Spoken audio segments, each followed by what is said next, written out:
it is very important to me to be flexible because of this space and how new it is. And you just never know what's around the corner in this NFT world because of how the technology is growing and changing.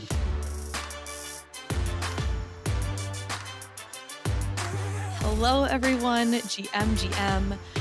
Welcome to another episode of Overpriced JPEGs. I'm Carly Riley. And today on the show, I have Carlini, better known as Carlini8 online. Carlini is the founder of Purrnelope's Country Club, the NFT project brand, which of course is a big part of what we talk about today on this episode.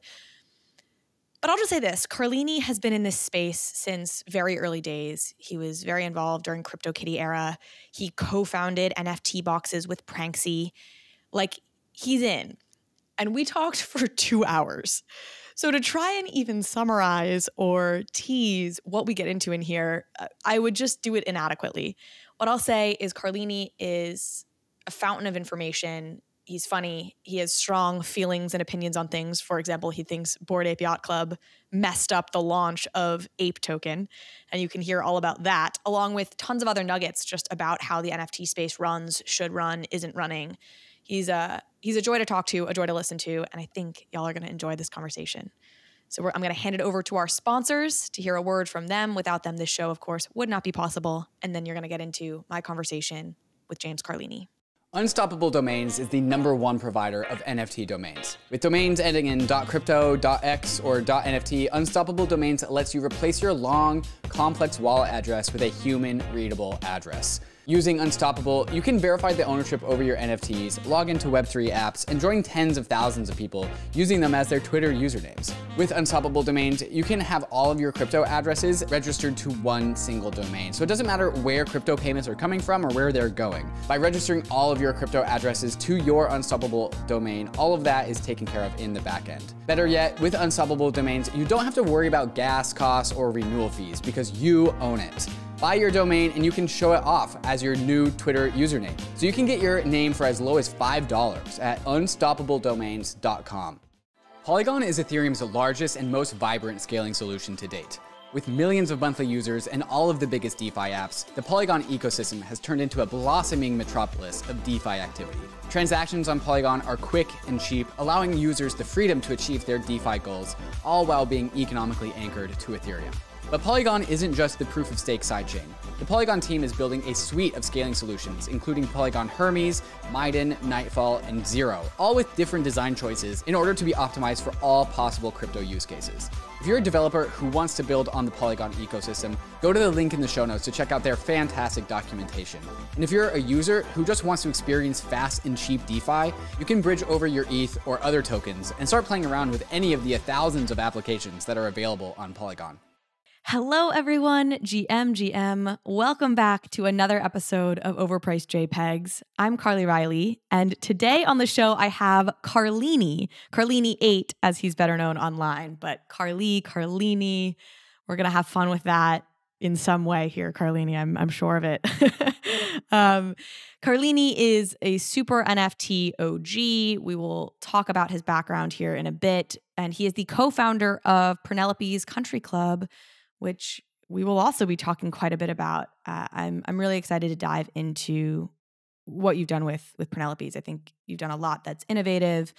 You've really been a model of, bringing a project like slow growth and also kind of bringing a project back after some price drops and all the rest of it. So really excited to dig into your story and how you do what you do.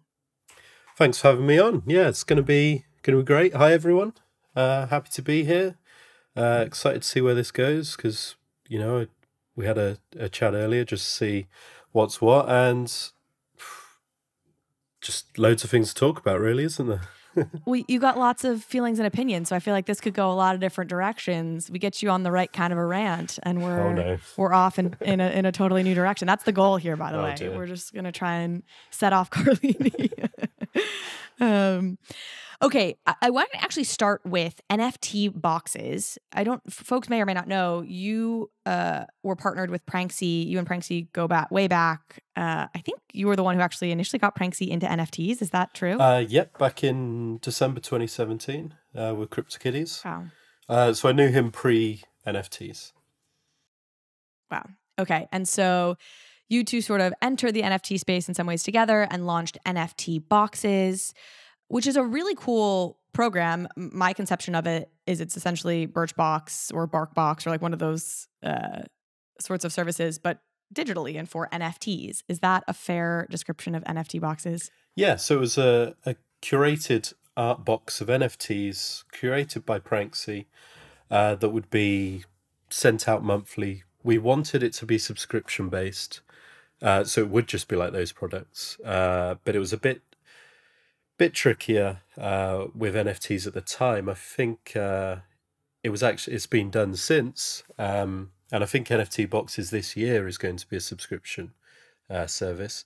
But yeah, it ended up being buy a box and get the 10 curated pieces of art, roughly 10 each month inside it. So you had to actually manually, up to this point, you've had to essentially manually buy the box each month and then you could get the NFTs as opposed to being essentially auto-subscribed. Is that what you're describing? Yeah, so there'd be a monthly sale, except December, which was, if you had collected all of the others up to that point, December was a free airdrop to everyone. So kind of, you could say a subscription, but not really at that point, but will be this year. Was the hold up to being able to make it a subscription or to making it a subscription out the gate connected to like technical capabilities and smart contracts, or it was something else? It was tech plus meta. Like just at the time, it was harder to get people to commit. When I was talking to people and doing some sort of investigation into what would be likely to sell and all of that, it was tricky to fit into the model as well, because each month the sale would happen and the funds would be automatically split between the company to then pay taxes and salary and things like that, and then between the artists as well. There'd be a pre-arranged percentage that they would get, because obviously we couldn't be sure we would sell out. So it would say, this is the most amount, this is completely maxed mint, this is the price, and you'd get this percent. And they'll either agree to it or not. And obviously if they did, they're in the box, and we click the button and the ETH would automatically go to them. So that bit did work, and a subscription service could kind of be based around that, but it was just tricky from a more prolonged approach. How does that ETH then get split to the next artist and the next artist? So the sales were just easier at the time. So the sale prices for these boxes, it sounds like fluctuated a little bit, or you're saying it wasn't even that, it was just like what percentage they would get. They had to, yes. Like it was sort of hard coded each time, and so they had to fluctuate based on the artists. No, the artists were fixed. The issue was gas. So we started kind of at the beginning of the NFT bull run, I guess. I'd say it really started the end of 2020, but at the start of 2021, January, that was our first sale. You know, we'd planned, I think, for 50. We'd be sending out a 50 guai, and then it just sat over 100 for so long in February, I think it was, and we just had to adapt our prices, because otherwise we were sending out, I think at one point there was 700 boxes, and it might have been 11 items in that box. So we were sending out 7,700 NFTs and minting them, which is pretty much the whole gas cost of a profile picture project now, which we had to send out, and that had to be baked into the price that we put the boxes at. So as that went up, we had to adjust, and it was pretty stressful, to be honest, because you can never really plan ETH's gas at all. And we were trying to have this period where there would be like a fun sort of reveal, and we hadn't fully, because the project was quick to get going. It was only December when we really were like, right, this is happening, and the end of January was the first sale. And in my head, lots of things were happening that we just didn't have time to plan. So there were going to be like artist spotlights you know, articles or maybe a Spaces. Spaces wasn't a thing at the time. I think it was going to be a Discord chat in the NFTBoxes chat about the artist that was coming in, and they'd give you info, and then maybe at that point they'd reveal their piece. So there'd be like this fun week or two where all this information would be coming in, and that gave the possibility of gas to fly. And around the time it did, obviously, because all of those high gas times that we saw last year, if it was towards the end of the month, Pranksy was trying to send a box out at one of those months, and it just got tricky. So it's worth noting that you're not formally working with NFTBoxes anymore. You're really focusing on Purrnelope's Country Club, which of course we're going to talk all about. So I say that to say, I don't know if you can answer this question, but what has shifted? I mean, gas has been lower and been a little bit stabler, but I don't know that anybody feels like they want to count on that in a business decision. What changes have been made that will allow the subscription model to potentially work today? Well, I think just from the space perspective, people do think about it a little differently now. We're not in a time period that I call max mint. Like if there were no whitelists sort of in this period of time where I was working at NFTBoxes, and if you just minted anything, you profited, basically. So people were just minting the max that they could, and they were trying to send in multiple transactions, and that's what was sending the gas sky high for short periods of time. But the culture just wasn't around. There were people that appreciated the art. There were a lot of people, but that percentage of people within the community back then was quite low. So people expected gamification from NFTBoxes and sort of incentives to hold the art. And that's a part where myself and Pranksy kind of had a bit of a disagreement, because I wanted to, my role in the company was the community and kind of getting the business to work. So it was like getting the website, getting the devs and organizing that. And Pranksy's side was the artists, organizing them and promotion.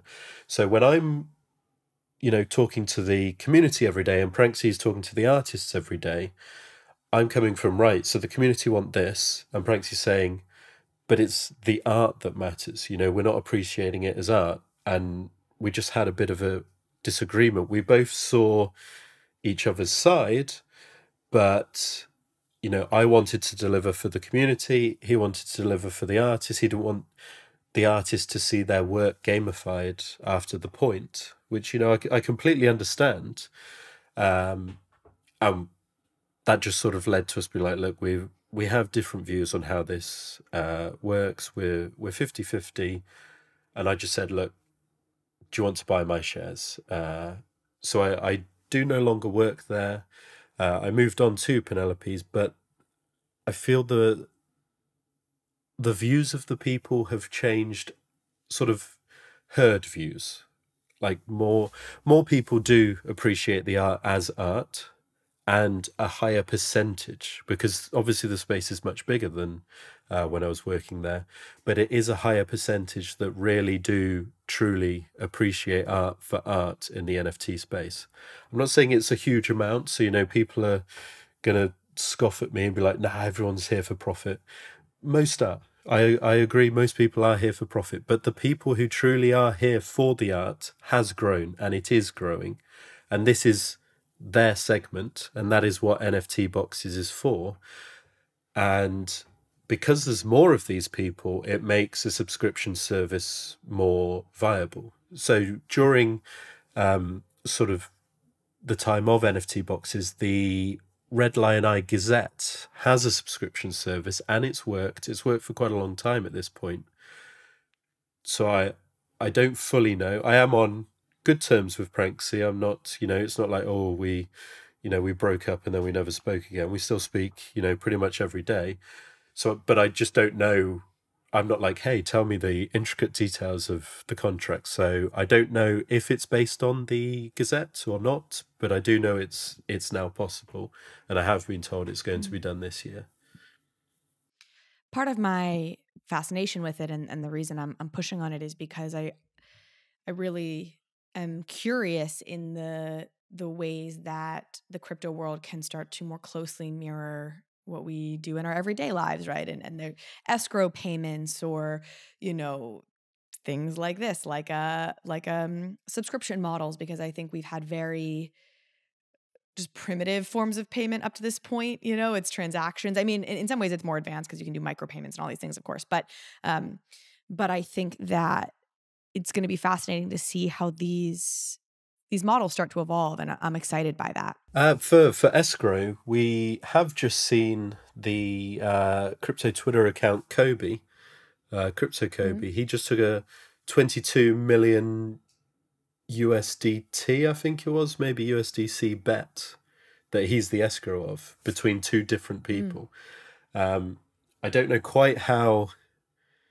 I don't think that's in any way trustless. I think they're basically trusting this huge account that you know, everyone trusts he's not going to rug because of how rich he is, basically. Yes, and has a high profile, so high reputational damage to for little benefit, it would seem. Yeah. Well, and I think about thinking about the metaverse, thinking about being able to rent things out, like again, mirroring the economic system we have here as fully, and even coming up with more advanced things than we can do in the IRL world, call it. It's just a really interesting area of exploration, in my opinion, as we continue to see the space evolve. I want to jump to Purrnelope's, of course. So this is what you have been really focused on since leaving NFTBoxes. What was the initial inspiration, goal, premise, let's say, for Purrnelope's? Tell folks a little bit about it. Well, it's hard to say without the corny meme, because it was community. You know, I've just said I was working on NFTBoxes, and my pull was the community and Pranksy's was the artists, and that was our disagreement, effectively. So when I wanted to do more for the community, when I then started something new, I then was able to focus on the community. And you know, I'm not just talking the talk, because we have at this point walked the walk with, we had an original sale of 800 Ethereum. 200 of that was sent into a community wallet for the community to decide how to spend. At the time, the most anyone had done that was 20 Ethereum. And when we'd planned it, no one had done it, to my knowledge. So that was a bit annoying, because I thought we were going to be the first, and it was, luckily it was like 5 ETH, 10 ETH and 20 ETH were the free at the time. So we really blew that out the water.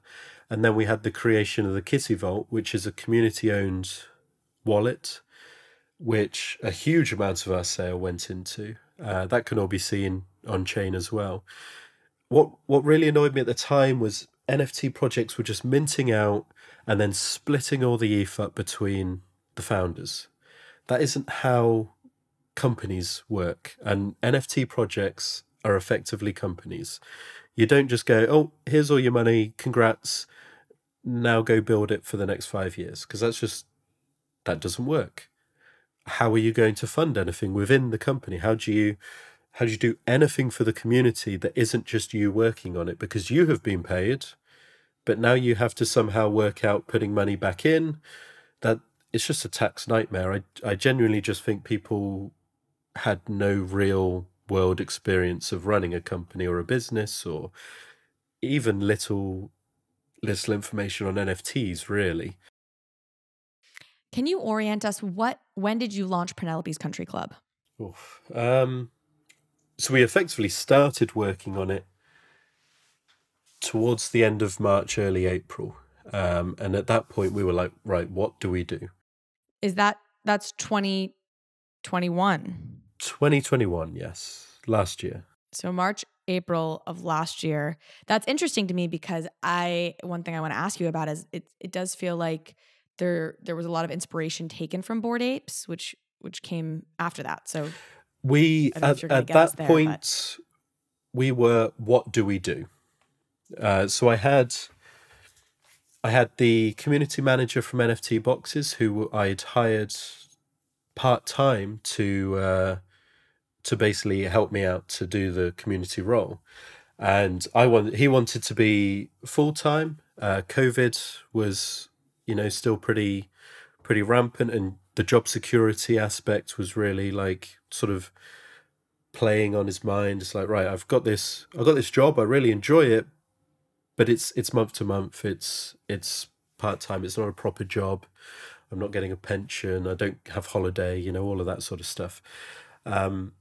And my goal was to bring in someone else that I'd sourced who had done that sort of work, sorting all that sort of stuff out for 9.5 years at a local college. So I'd pulled him out of this job just before he got to the 10-year mark. And then I was like, oh, right, guys, we can't do this at NFTBoxes. Don't worry. I know I've made you both quit your jobs. We're going to do something. I was financially fine. I was personally set to my own level. So I've been in the sort of FIRE space, financial independence, retire early, for maybe 5-6 years. It's really interested me from my old jobs and even before that. So I always had this number that I was targeting, and I'd hit that, and I kind of, like, relief had gone over me, and I was happy and I was at peace. But I still had the building bug from NFTBoxes. I really enjoyed it. I didn't like how it had ended, and I'd sold my share of the business, and I still wanted to build. And I had these two guys that I'd taken out of their jobs for NFTBoxes that I felt responsible for. So I said, look, I'll give you a guaranteed year's salary at what we were originally going to do, and we'll figure out something. So the end of March, early April is when we'd started trying to figure out what we were going to do.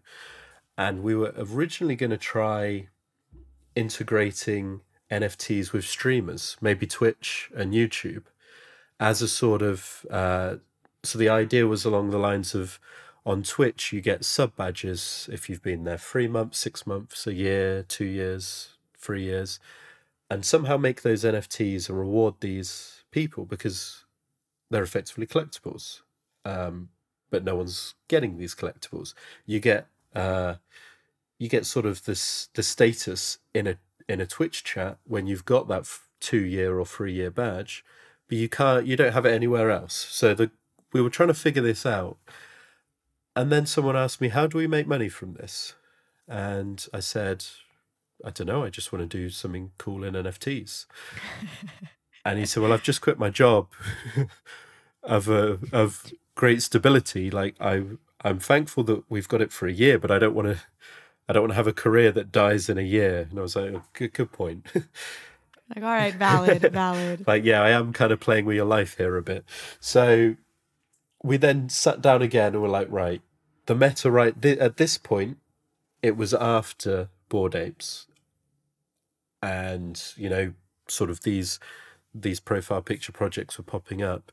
And we were like, right, we can do a profile picture project, but we can do it right. We can bring in those community vibes while showing others how to do it, which I am quite proud of, because the big community wallets did up in other projects after we did ours, and Kitty Vault type project. I hadn't seen another Kitty Vault that wasn't a formal, like, Flamingo DAO type of thing. And they then, just after we minted, they came quite common. And those sort of things, as long as they're done properly, when you get rugged, because, we all know that so many projects have, from last year, rugged. I did a tweet a couple of weeks ago where I literally went back to the day we minted, and I looked at one of these lists. I think it was Metaverse HQ's list that was, here are all the mints of the day. And I went through them. They were all dead, except I think there were 2 art block mints on that day, but you don't really count them in sort of this, because, that's an artist coming onto a platform to mint their work. Whereas all the other projects were practically dead. You know, no tweets this year for the majority of them. Whereas if you had this Kitty Vault backing your NFT and it was done trustlessly, at least you always have that value there. So it did help, and all of the rugs with this Kitty Vault style method have always ended up with a community team taking over, because there is something of value to take over. There is something to command that is worth people's effort. Are you thinking Pudgy Penguins feels like the obvious one that comes to mind of the community stepping in? I honestly don't know what's happened there. I've asked like 3 times if they've been sold. I don't know. I thought they were going to hand it over to the community, but you're right that I actually don't actually know if that's what they've done. There was, I remember like the big whale who 9x. Yeah, 999. He'd been offered he was going to take over it, and then they said, yeah, we'll sell it to you for 888 ETH, and he was like, what on earth are you saying? I will save this project. Why am I going to buy this? You're failing. Yeah. Let me be clear. You have nothing in the treasury, correct? And they were like, correct. And he was like, what? That was wild. What? So like, I'm doing you a favor. Let's be because clear. They were another one who had just sent their Ethereum out to themselves. And I called them out on Twitter. And one of them had replied and said, that is what our accountant advised. And I said, there is absolutely no way that is what your accountant advised. Yeah. Never, ever will they say that. Do you think people are getting savvier? You're talking about back when you launched, it was really unusual for you to put as much money as you did into the community treasury. Folks could really just get away with, project founders could get away with just launching this thing, taking the money and running if they wanted. And then it's funny because I hear this other balance of the equation. I hear founders talking about the stress they feel like they're under to constantly produce more utility and more goods, and nothing's ever enough, which almost feels like the counter to that, which is people say almost like wanting you to put all of the money into just building the project back up.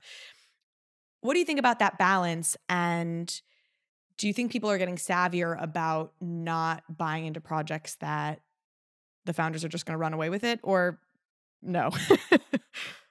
Kevin. Like, so no, we have not gotten savvier.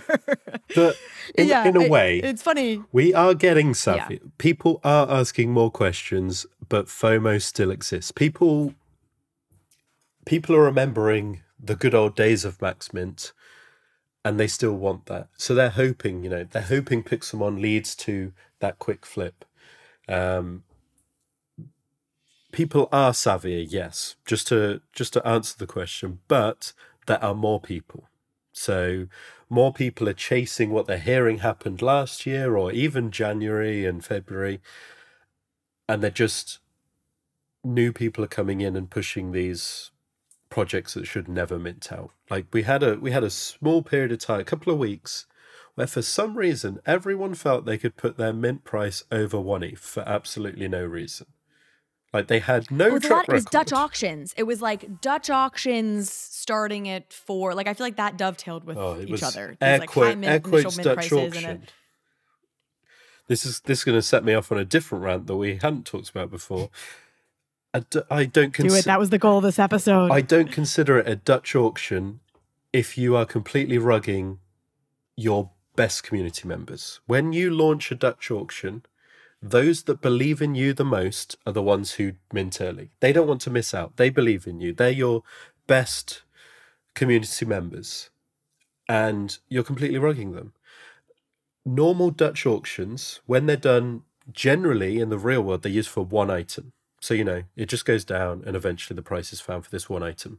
In the crypto world, when it's used for tokens, the sale slowly goes down and you bid at certain prices, and then wherever it ends, everyone pays that same price. So if you paid 1 ETH at the start and it ends at 0.1, you get refunded 0.9. Because why should you pay more just because you believed in the project more? It's ridiculous and it needs to die, and we need to stop allowing that to be a thing. because it is so much better to refund everyone to the price point. A Dutch auction that goes down, I do not care if this Dutch auction starts at 1,000 Ethereum. In a way, that's better because you're truly finding a price point. If you have it, you're supposed to start them high, right? They're supposed to start high and come down, but the FOMO gets people in. If you know that you will be refunded, then the FOMO isn't really there. It's there in a different way. You're there securely in the fact, knowing that if everyone has bought at that price, it is truly its proper value. We saw with the 888 BT orbs done by, I completely forget their name, the ones who do Vox. Some people bought that at the ridiculous, it wasn't many, but there were people who bought that at like 8.8 or something like that. And it ended up sub 1. And these people weren't refunded. They even paused the mint during that mint. Yet the people who bought really high, I think they were like 26 or 27, they were the people who wanted BT's work the most. Yet they are punished for that. And it just does not seem in any way community oriented to me, and therefore it is in no way Web3. You were making a very compelling case. Zeneca and I actually spoke about this, I guess, a couple weeks ago. I think now that I'm hearing you say this, based off of tweets you made in response to a project that was doing a Dutch auction. It was in response to Frenzies, I believe. Oh, yeah. Did you comment on Frenzies? Oh, I about 5 times. I was really trying to get through with that because I'd had enough. I've literally tweeted. You'd seen your moment. I've got tweets from Meebits Mint. I've that far back I've been suggesting it, but it was every now and then it was just a tweet, and I was like, I'm done now. This is my breaking point. I've had enough of these. I'm just literally like 5 tweets the founder put out. I was like, please change to this. I went into the Discord. I tried to discuss it there, and I was just like, please change this. Let's change the meta, and this is the way to get it done. Let me ask you this, what you think about this idea, because I feel like Dutch auctions are in part a price discovery tool, or they could be seen that way. What if you took, I imagine the reason projects don't want to do this is because they don't actually want to sell it for the cheapest price. Like, is there a way to take the average price of the cheapest and the highest, and anybody who paid more than that will go down, anybody who paid less than that is given the option to pay at the average price, something so that it functions in that price discovery way? I think what would actually happen, though, is because people feel safer, they're more likely to bid higher. I don't think what you're going to end up with is your fans bid high up, knowing that it's going to go lower, and then everyone will wait for it to go lower, and then they FOMO in at the end. I don't think that's how it works, because that's not how it works in the coin world. You get a more fair price, and who's going to pay more? Like when you offer the option for these lower to go to the average, I just don't think I can't think of a way that actually works. I can't think of a way this Anon wallet goes, oh yes, I'd love to pay up. Thank you very much for the opportunity. Well, if they knew in advance that this was a risk they were running by, I feel like you'd have to take the ETH at mint and then refund them a certain amount. I think the lowest amount is the only. Or they could all go into escrow.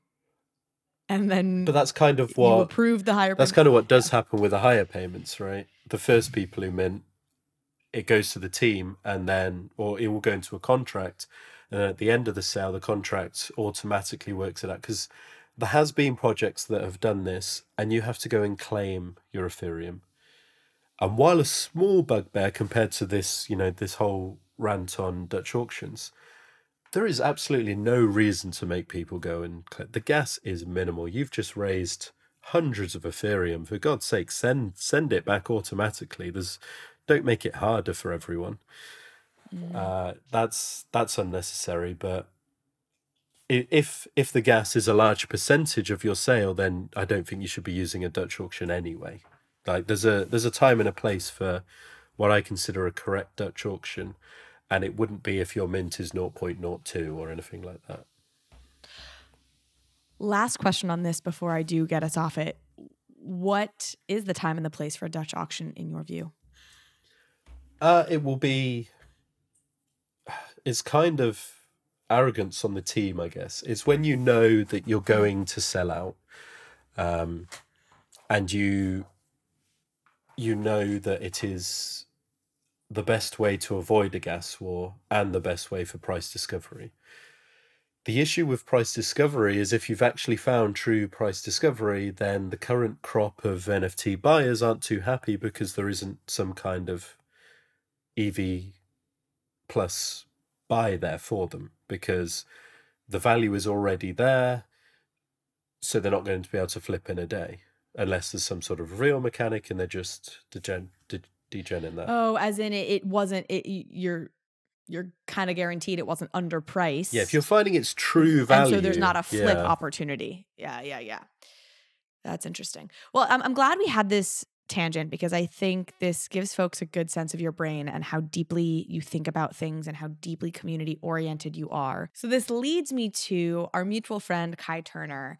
I was talking about the fact that you and I would be speaking, and I was asking if he had anything he felt like I really needed to talk to you about. And he said this, which I loved, about Purrnelope's, your project.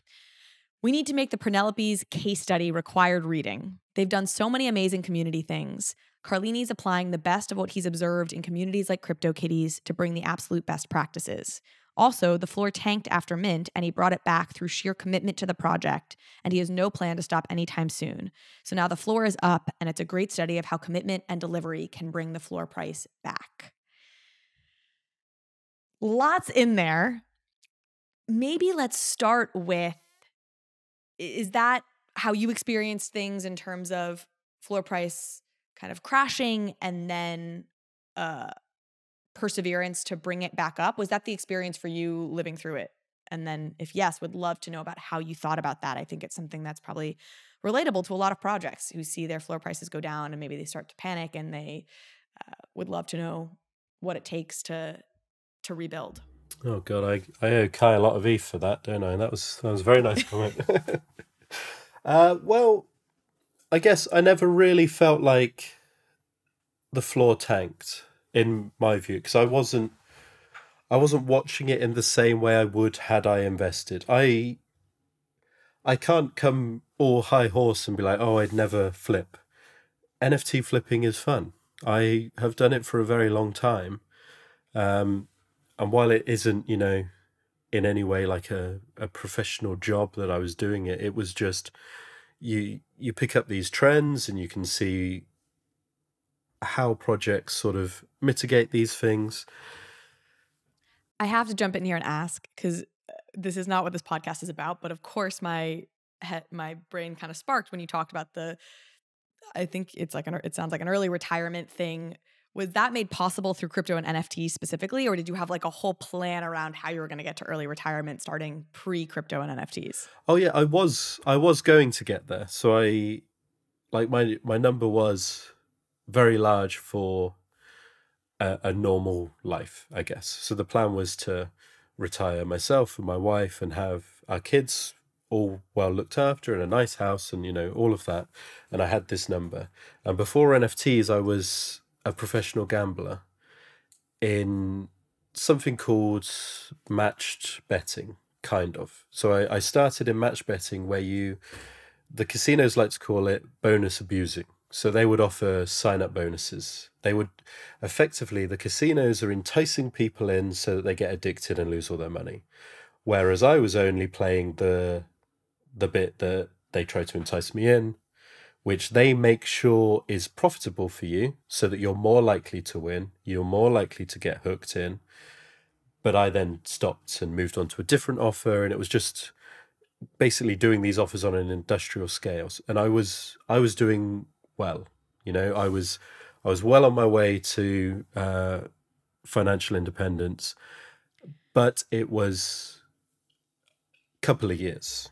Like the time frame was quick in any sort of normal case study, but in JPEGs very much shorter than that, quite quickly come the end of 2020. Okay, that's a whole other thread that I actually have a lot of questions about, but I interrupted your frame of thought, and I'm sure that's probably annoying to the listener, but because you mentioned NFT flipping, I wanted to get that question in there. So nothing wrong with NFT flipping, but what I'm hearing from you, which I'm not actually surprised, I thought this might be the answer, like you weren't tracking the price fluctuations on that day-to-day level. You had this long-term orientation. So for you, it wasn't like, oh my God, the price has tanked, because you were just like, we're doing our thing. Is it up? Is it down? I don't know. Like, I'm just building. Is that what I'm hearing? I didn't care for me. I cared for the community and I guess their mental health, because I know what it's like to buy into something and watch the floor dip. And I also have experienced through others what it's like to go all in, you know. While I didn't expect anyone to have gone all in on Penelope's, I did have a look at a couple of wallets, and they'd obviously, you never really know if that is one individual's worth in crypto or if they've got multiple wallets, but quite a lot of people had gone a fairly high percentage in. So what was important to me at that time was messaging. I wanted to try and keep this community that we had as calm as possible. I didn't want them to just dump, lose money, and move on, because I knew I could get us back past mint and over, and we did, and that was right. And what I wanted to ensure was that people knew that we were building. We're not one of the ones where, if 3 hours after the mint we're not at 1 ETH, there is still a future here. Stick around. We're going to keep building. And that was easy enough. That's easy enough to do now. I can just point to what we've done for Penelope so far. But I had to point to NFTBoxes. I had to point to effectively my NFT degeneracy and be like, look, my wallet is 1,300 days old. It's got 15,000 transactions. I know NFTs. I'm going to keep building. Please stay calm and don't lose money here. And, people, I'm sure plenty of people did lose money. I'm sure they got out and just moved on and probably went on to have the JPEG summer of their lives. But to the others that stuck around, from that time, they're all up because we're multiples above mint at this point. So what I try to do is take that negative of people always wanting deliver, when this, when that, what's the floor price, and just take the reward that now I can look back and know that those minters were rewarded for trusting me. Sure, they weren't all in, and I'm sure they've done plenty of other stuff, because we don't demand, all of your time. You can go and do plenty of other stuff in NFTs. Just trust that we will continue working ourselves and we won't be doing other stuff. I am not building on anything else. That's another bugbear of mine, when a founder says they're all into their project and then suddenly they're launching something completely different with someone else a few weeks later. Like, so you're not that dedicated, are you then? But I won't go on that rant here. So are you like, I'm in this for life? I ask this question a lot. Are you like, I'm doing this for the rest of my life? Is this like ruined your retirement plans? Or are you like, hey, we're in this until it's big enough that we hire a CEO? Well, we are already 9 full-time people. So I would already like to think that Penelope's doesn't need me. That's not me saying I'm leaving. I'm just structuring it in a way. Let's start that rumor. Carlini leaves Purrnelope's rugs. I'm structuring it in a way that if I get hit by a bus or if a plane lands on my house, there is still a Penelope's there. There is still a team that will build. There is still a team that will have, the Kitty Vault backing to keep going. They will have the funds to keep building. So that is always in the mind.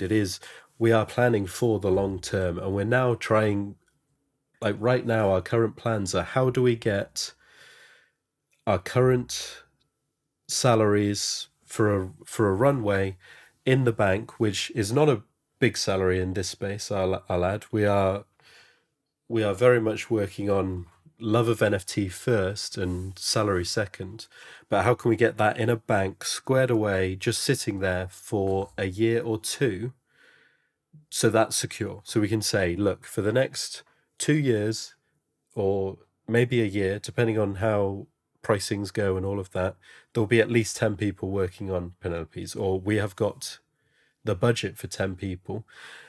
Then, you know, collabs and progress and website 2.0 and all the things on our roadmap, we price that in as well. So it's all about, we are really planning for the long term. And this is why I said earlier, it really annoyed me when influencers minted and then split ETH between them, because how do you then plan like this?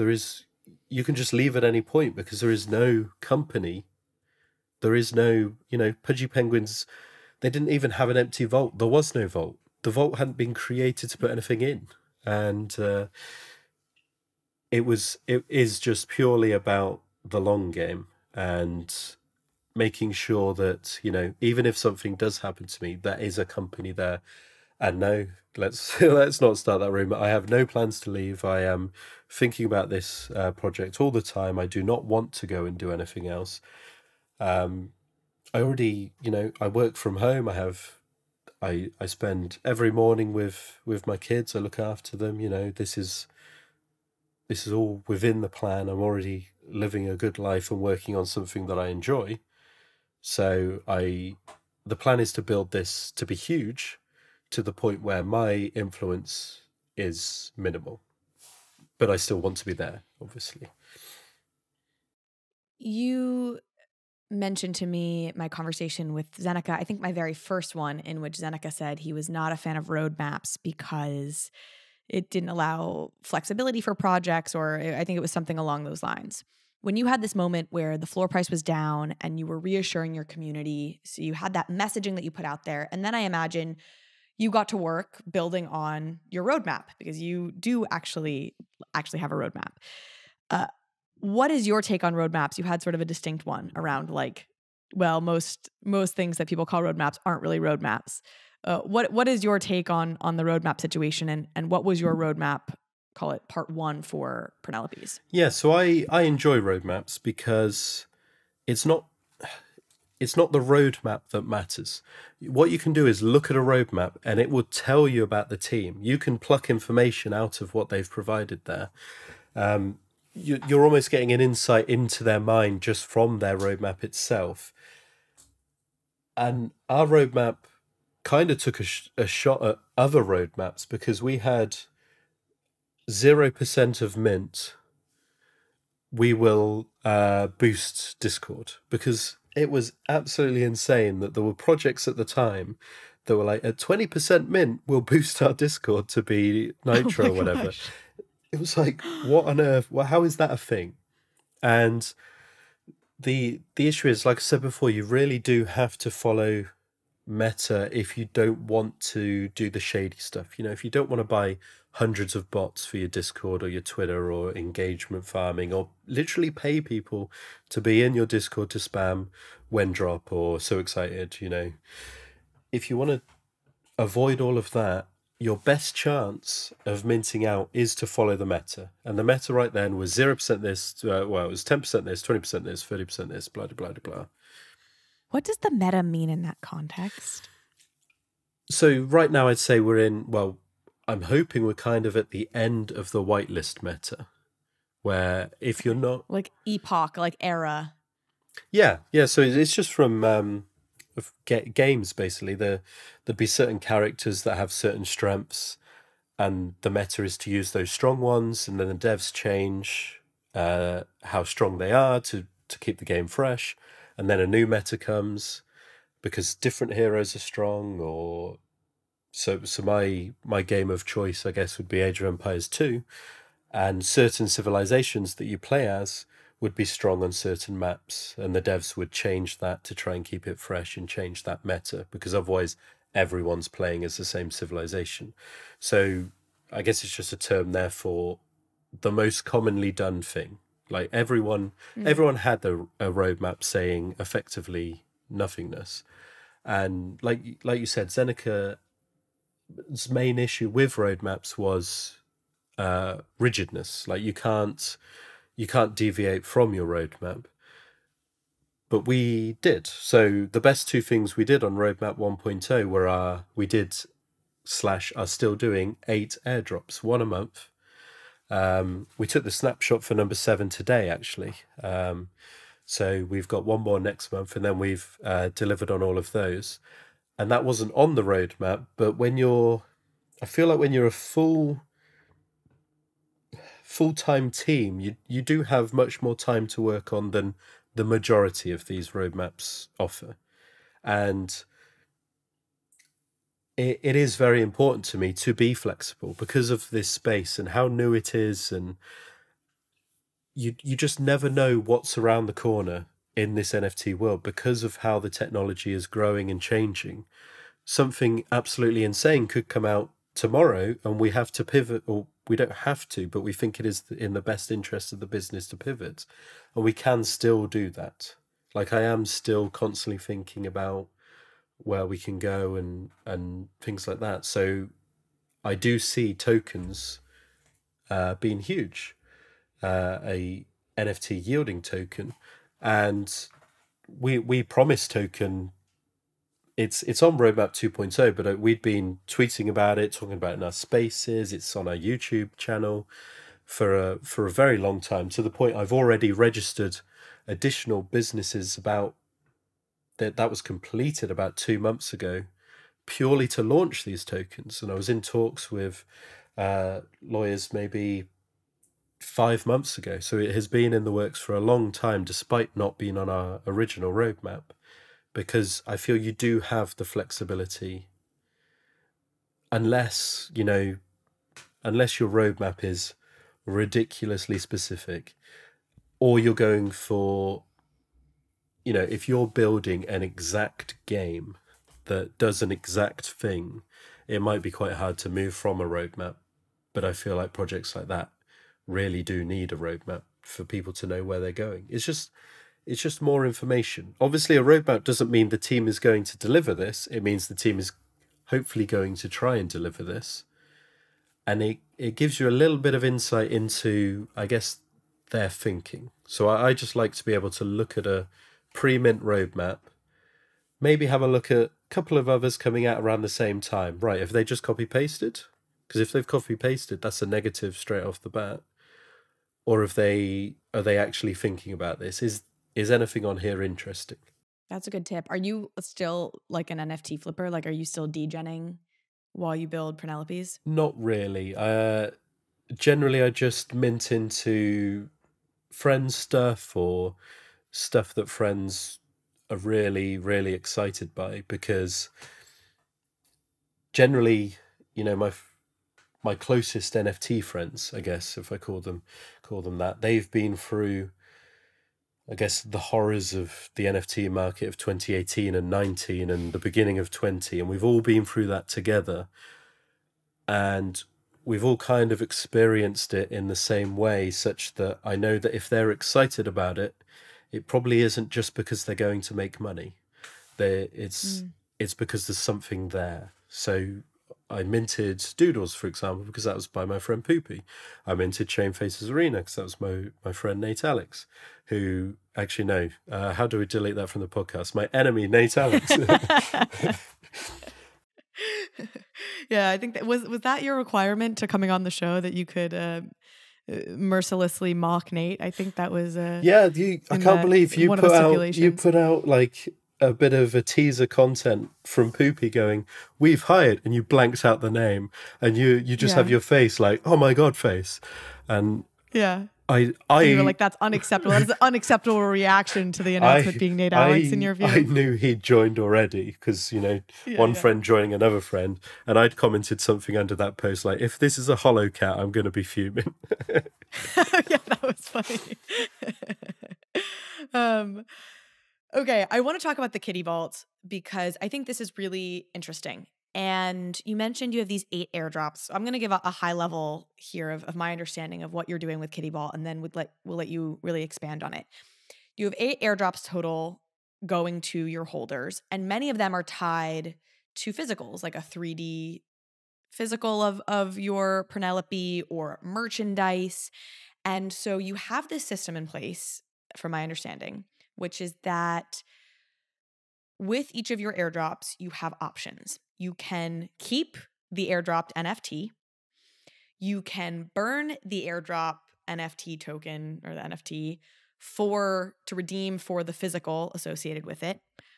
Or you're building out this plan. It's not, I don't think, fully operational yet, where you'll be able to burn your airdropped NFT for tokens that represent a fraction of this Kitty Vault. And the Kitty Vault has about 1,000 ETH worth of NFTs in it, ranging from Bored Apes to Kongs, Doodles that might be in there, a whole bunch of blue chip and other NFTs that are worth about 1,000 ETH. And you can have a fraction of this vault if you burn your airdrop and choose to go that route. Did I summarize that correctly? Yes, that was pretty good. How much are your services to replace me and explain this way better than me? No. I mean, we had a long talk about it the other day, and it's stayed with me not only because I was interviewing you, but because I think that's really interesting. So, let me ask, first of all, was this a part of the original plan? Was this something that's evolved since? Is it modeled off of anything else? How did this come to be? It was maybe it was during Mint that this sort of plan came into place. So very early. Yeah, so we'd already opened up minting, and minting took about a month because I was anonymous at the time, and a few people knew it was me, but not many, because I didn't feel it was right for people to think I was working on NFTBoxes when in reality I was selling my half. And I thought it would not only look bad on Purrnelope's, but I thought it would look bad on Pranksy and NFTBoxes as well. I've just said a couple of minutes ago, I hate it when people are working on something and then they launch something else. And I guess what I have here is proof that I do hate it, because I didn't use the advantage that it was me. I didn't use my years in NFTs to sell a project until I was officially out of the other one. And we were thinking, how can we do NFT airdrops properly? Or I guess I use properly how I think they should be done.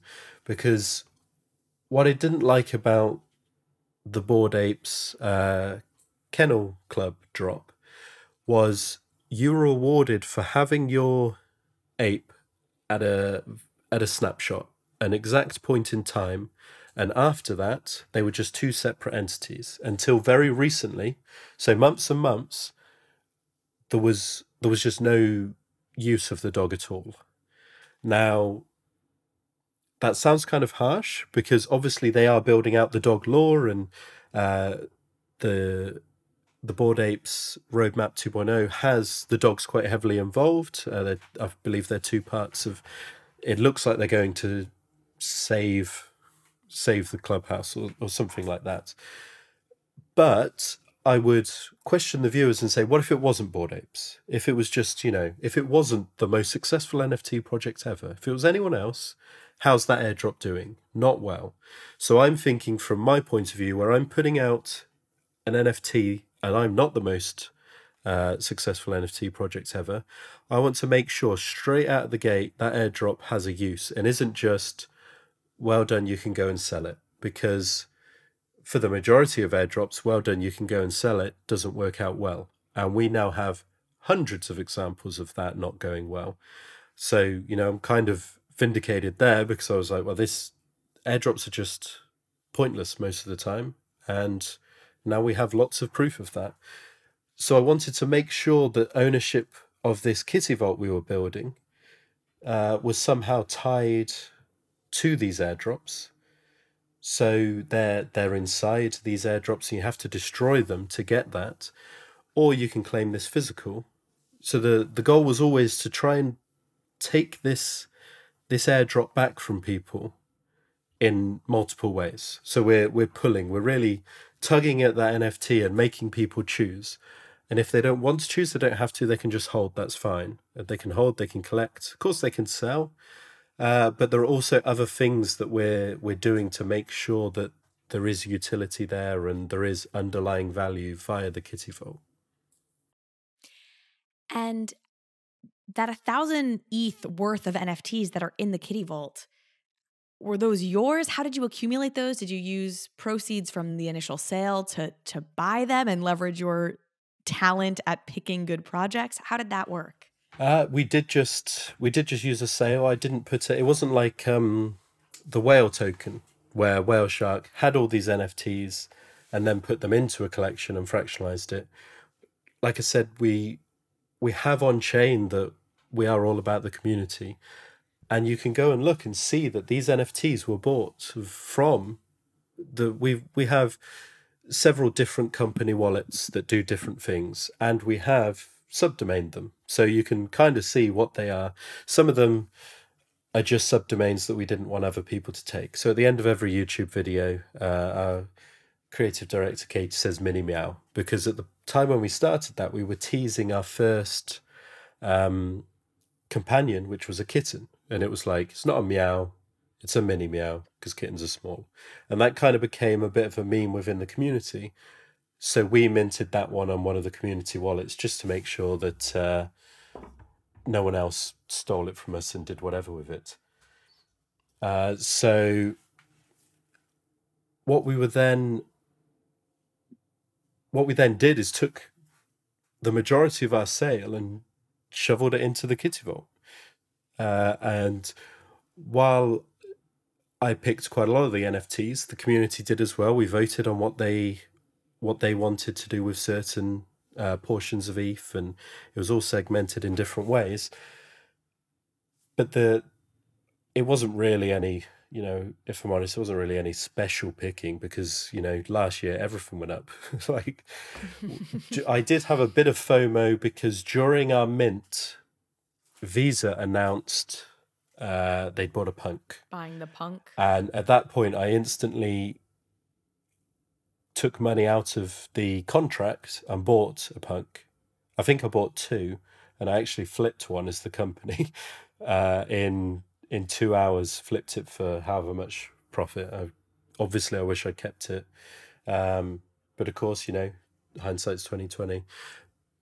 Well, as Zeneca says, infinite regret. This space is just a space of infinite regret, because you will never time the market perfectly. There is absolutely no one who has done the 100%. And the problem with this space is the winners are always in your face, and you're always reminded of, like, Bored Apes, for example. I was told over and over again to mint them because, my friends Pranksy and Jimmy both minted huge amounts. And just to make it worse, Pranksy minted in 2 segments. So it was like, guys, I'm minting this. I'm going to mint 200. What's special there? He was like, I don't know, I'm just minting it. I'll leave it. Next day, I'm minting 1,000 more. Why? What's special about this project? Like, there was just nothing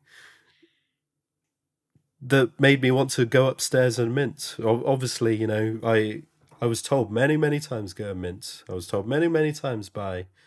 And, there's, no matter how successful someone is in this space, there's going to be at least, it's not even that one that got away, it's that 10 that got away. Yeah. Not selling at the top and then buying in lower. And, it's more about dealing with mentally, how can you cope with those regrets? And I probably have a bit of a head start given my gambling background and how I came into the space. I dealt with big losses when they should have been big wins back then, and now the big wins and big losses are way bigger, but it's just a percentage at the end of the day of numbers. Do you think there's a certain element of like temperament? You're temperamentally well suited to the high risk, high reward lifestyle, or do you actually think it's something you've learned? I think I'm quite well suited to high risk, high reward, while also being an absolute FOMO dragon. Like, I just I I love the phrase FOMO dragon. like, I guess, I FOMO, as well as the rest of them. But what I do have is in my mind, I'm like, right, I am making this decision based on the information I have now. And I have accepted that. Information can change, variable change, things will change in front of me. But I didn't have that information at the time I made the decision. I made the best decision I could at the time. It was wrong. I know it was wrong because I'm looking back at it. In this space, you never look back at your winners. You're never like, oh, that was great. You're just like, oh, but it could have been this. And people just have to figure out how, A, they best deal with it, and B, how can they make that better for them. No one can change themselves to deal with it in the perfect way. No one can look at someone who's really good and go, right, I want to be able to mentally accept it like them. You just can't. You have to realize where you are now and try and improve that, but know where your personal limits are. Coming back to the Kitty Vault. Yes. Have you worked out the tokenomics such that you understand the burn rate for getting a fractional piece of the Kitty Vault and therefore can tell us whether or not Purrnelope's is undervalued right now based on the fact that it'll get these airdrops and those will be burned for Kitty Vault stakes? Well, I don't really want to say this out loud on a podcast to such a huge subscriber base. No, it's not. It's not undervalued based on that. And I guess this is a whole other rant with NFTs, is when you add some form of utility, and I wouldn't say, the Kitty Vault is utility in a way, it's sort of an underlying backing collection of assets that backs your NFT. But in this space, when you add utility to an NFT, everyone values it on that utility. I remember there was a game called Ember Sword, I think, that I was looking to mint a while ago. I was looking to mint some land in this game. And I was watching a YouTube video where they were working out if the game hits this amount of daily active users, this is the amount of revenue your land will make. So I wouldn't pay anything more than X. Whereas if there was absolutely no utility, this calculation wouldn't happen and people would pay 10 times X because there's just no ceiling. You add what people want and it adds a ceiling. And that's not really a Purrnelope rant because I don't see the Kitty Vault as utility as such. I see it more like the gold standard backing the dollar. Back in the day, no one would ever actually want to use that gold. They just knew it was there. And that protected the dollar itself. So what I do see happening is as the Kitty Vault goes up in value, which it should do, it does have some very good NFTs in it. And I do ask you, if you go and look at it, do sort it by most last paid, because we do get lots of stuff sent to it and there have been, generally it's a long-term value play. So if something is really lowly priced and I can get lots of it for 0.1 ETH, it just seems worth doing because it's, it's a moonshot, why not? Whereas if you search it by highest last paid, you then see the Bored Apes, you see the CryptoPunk, you see the Genesis Kongs, you see the Founder Avatars. They're all at the top because we paid more for those NFTs. So the share you would get, I probably shouldn't say share, the fractional representation you would get of the Kitty Vault isn't like, if that was worth more than the NFT was, then I would just be buying it because, I'd be like, well, this is silly. Or, I'd put it in Discord and I'm sure someone would buy it, because when you have a reasonable argument and go, look, guys, this is actually worth this and it's undervalued because of this, people don't mind buying in because they can accept that. It's not FOMO, it's, facts and figures. Right now, it is working as intended. The NFT is worth more than that share because it should be. Because if you think of those bar graphs where where they have different things on the y-axis and they sort of stack up. If you think the underlying value of the Kitty Vault is a large portion of one of our airdrops in one color, and then you have a little bit on top that is just the fact it is an NFT, it is a collectible, it does have this other utility on top as well.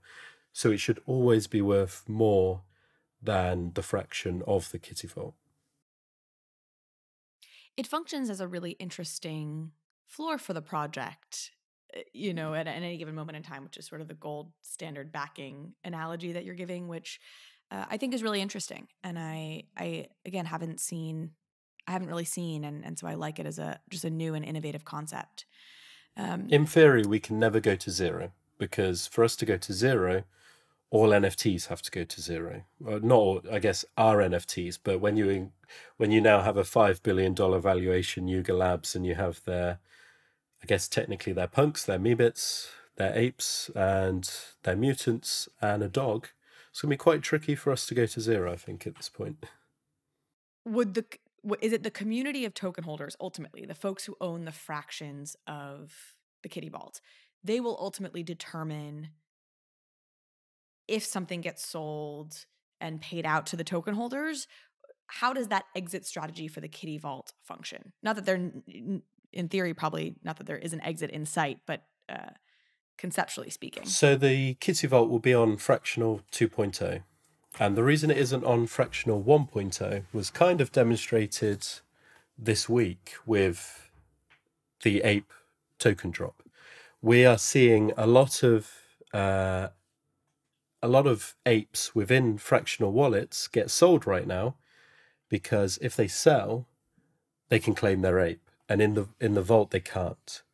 Now, fractional 2.0's vault system is apparently going to solve this sort of thing, along with, for instance, our Genesis Kong yields banana. And if it's in a vault, it yields banana to that address. So you can't claim that banana, and it's always gone. So you've got this token yield, you've got this NFT yielding a token that you never have access to if you've fractionalized it.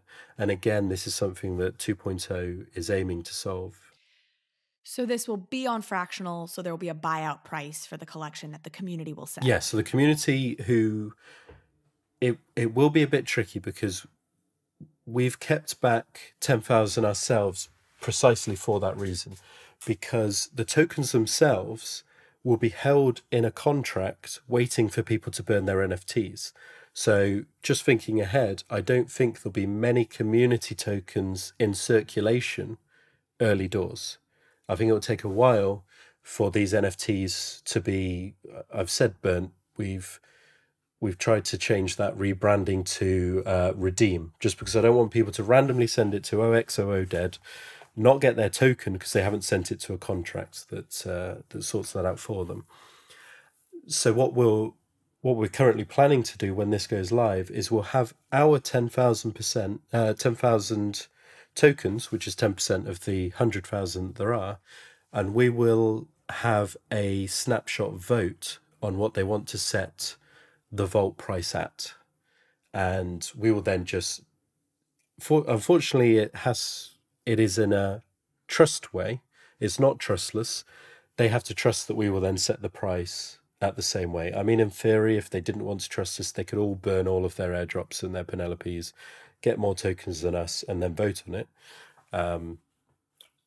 I cannot see a world at all where that happens, but you know, it's an option. And we would then set the price, and I imagine it would be much higher than, we have a weekly Kitty Vault report that comes out and says the floor price. It's really hard to value a collection that big. And generally what we're seeing, which I know you're quite involved in the Meebits DAO, is generally the price of these tokens track under the true value of the vault. So I do imagine that we'll put it quite a bit higher than our Kitty Vault report, because the goal isn't for it to sell. The goal is not for this to sell.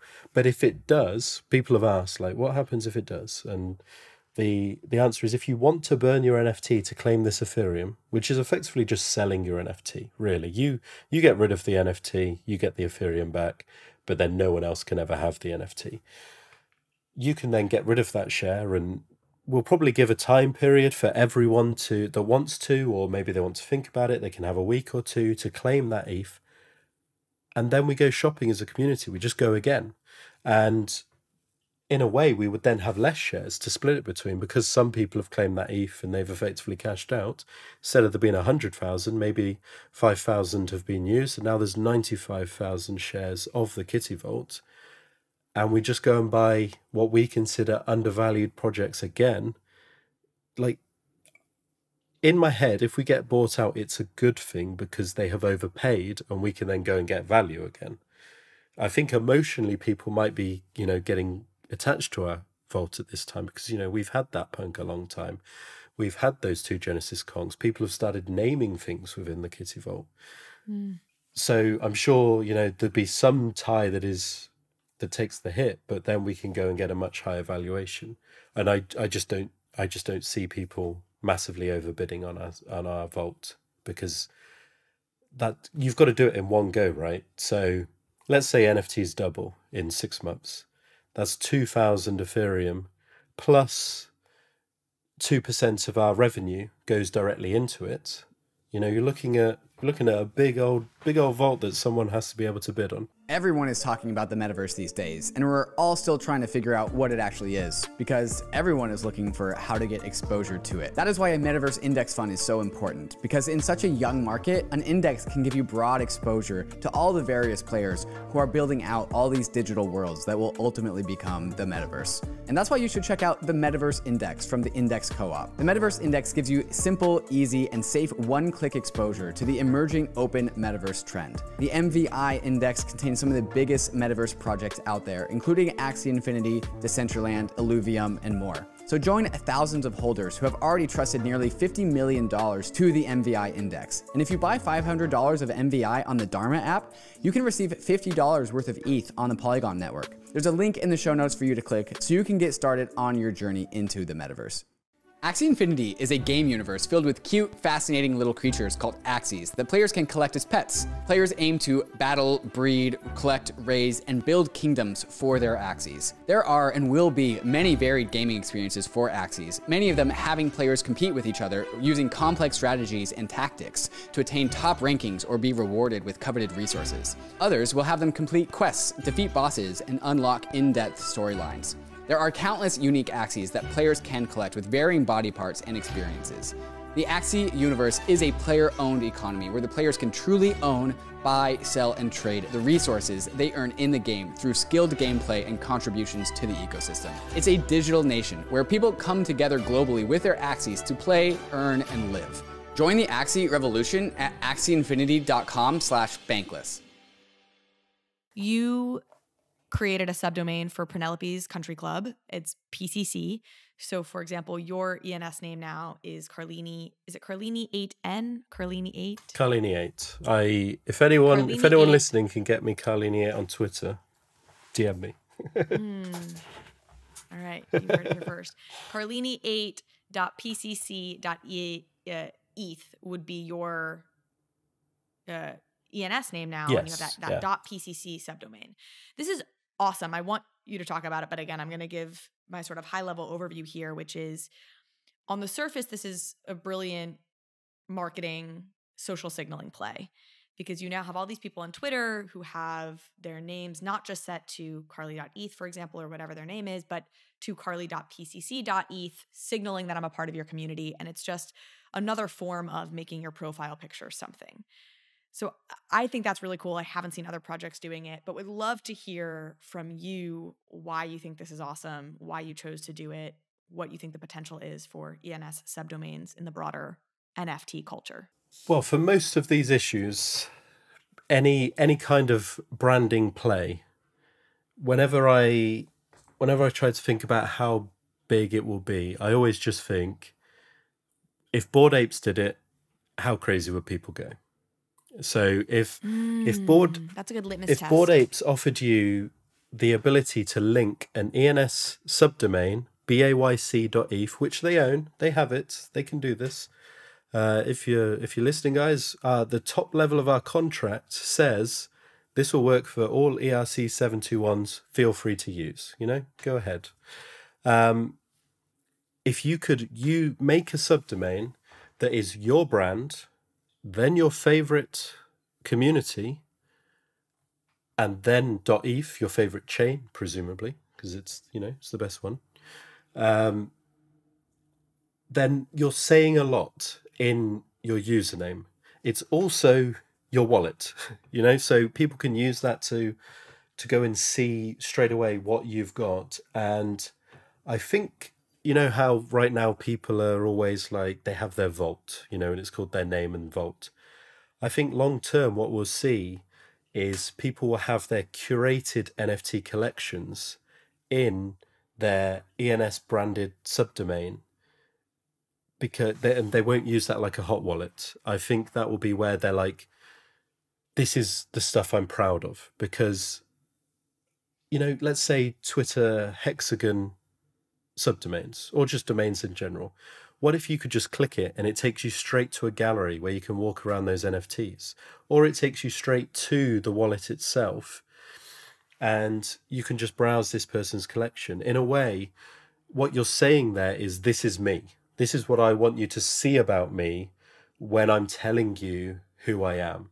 So I am Carlini8. Actually don't go look at my wallet because I have not curated that and there are far too many metabots in there. Then I'm telling you the community that I spend, the first Discord I open of the day. And that is obviously going to be Purrnelope's. I'll be bearish on absolutely anyone who runs a project who it isn't their own project. And then it's the utility of the wallet tied in. And, just as a personal thing, in October and February, I have ran giveaways. Every day I gave away one Purrnelope for, certain, mostly it was retweeting a tweet. Sometimes it was coming into Discord or making a meme. And in October, we didn't have it. And I had to, congrats, you've won, send a DM, what's your wallet? Then get the old classic, someone changing their name and profile pictures to them. Oh, yeah, I won, trying to scam. But in February, about half of the retweets were from my community. They had .pcc.eth, and I could just send it straight away. I didn't have to ask them. I could just send it because it was active. And if it failed, I could be like, hey, what's up? Why are you LARPing a pcc.eth? Just go and register it. We give them away for free. It's just gas. And it's less gas than a normal domain. You don't have to pay to keep it longer. We register it as long as .pcc.eth is registered.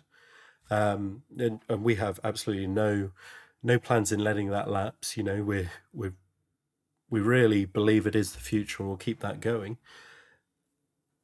You don't have to pay more. You're effectively not paying maintenance. We will pay the maintenance because you're repping us, right? You're showing everyone that you like our brand. And it just turns your username into a profile picture.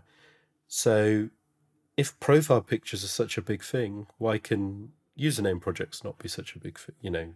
Just to kind of play on that. I love the idea of now you can click your carly.pcc.eth username, come to my gallery, see my NFTs. That interactivity there, that's a very cool concept that I think is inevitable. I don't know if people understand ENS domains entirely. They are NFTs, so if you have an ENS domain, you probably realize that because you've probably seen it in your OpenSea wallet at some point. But they're also really just pointers to things in many ways. And so if my understanding is correct, Purrnelope's did something interesting where, and maybe this wasn't universal, you can correct me, but the .pcc.eth points to a specific cat. It's not you won't see the NFT itself in your OpenSea wallet. It's actually tied to one of your existing Purrnelope NFTs. Am I correct on that? Yes. So it also acts kind of a proof of ownership. So you can only have an active .pcc.eth if you own a real Purrnelope, which, if Twitter did do this hexagon thing, you wouldn't be able to just mint any old, you see some of these hexagon apes, and when you actually find it, they've just minted an ape in a different contract and then said, yeah, it's an NFT, and Twitter's gone, yep, that's an NFT, we'll show it. And that actually happened quite a lot there was someone going around Doodle Twitter accounts trying to find them, and if they couldn't find the username matching the Doodle, they then went looking for the NFT that had been verified on Twitter. Whereas with subdomains, pcc.eth, if that was verified, you cannot fake that. They might try, if we had an I in our name, they might try, or if we had an L, they might try a capital I, that sort of thing. But then again, that is really limited in how you can fake it. So I do think it is a big way for Twitter to improve. And now that I've given Twitter that great idea, I'm sure they're frantically trying to contact me to claim it.